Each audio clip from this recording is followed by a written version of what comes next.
കേരളം കണ്ടതിൽ വെച്ച് ഏറ്റവും വലിയ നാട്ടാന അതായിരുന്നു ചെങ്ങന്നൂർ രംഗനാഥൻ. തമിഴ്നാട്ടിലെ ശ്രീരംഗം എന്ന ക്ഷേത്രത്തിലായിരുന്നു രംഗനാഥൻ്റെ ആദ്യ നാളുകൾ.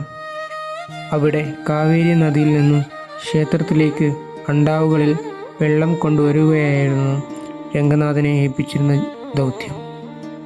വർഷങ്ങൾ കഴിഞ്ഞപ്പോൾ രംഗനാഥൻ ക്ഷേത്രവാതിൽ കടക്കുവാൻ പറ്റാത്തവണ്ണം പൊക്കം വെച്ചു. അങ്ങനെ ക്ഷേത്ര ഭാരവാഹികൾ രംഗനാഥനെ വിൽക്കുവാൻ തീരുമാനിച്ചു. പത്രത്തിലെ പരസ്യം കണ്ട തൃശ്ശൂരിലെ അന്തിക്കാട്ട് പരമേശ്വരൻ നമ്പൂതിരി രംഗനാഥനെ 1500 രൂപയ്ക്ക് വാങ്ങി. മനയിലെത്തിയ രംഗനാഥൻ വളരെ മെലിഞ്ഞാണിരുന്നത്.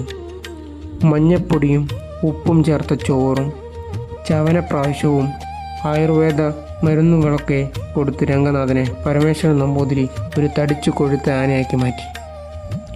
വർഷങ്ങൾ കഴിഞ്ഞപ്പോൾ രംഗനാഥൻ്റെ അസാധ്യ വളർച്ചയാണ് ആനലോകം സാക്ഷ്യം വഹിച്ചത്.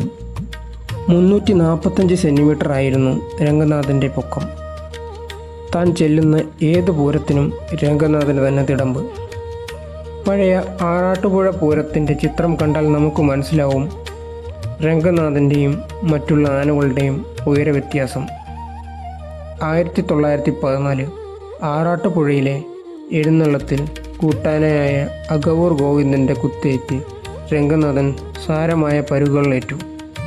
അങ്ങനെ 3 വർഷത്തെ ചികിത്സയ്ക്കിടയിൽ 1917 കേരളം കണ്ടതിൽ വെച്ച് ഏറ്റവും വലിയ ആന ആയ രംഗനാഥൻ ആനലോകത്തോട് വിട പറഞ്ഞു.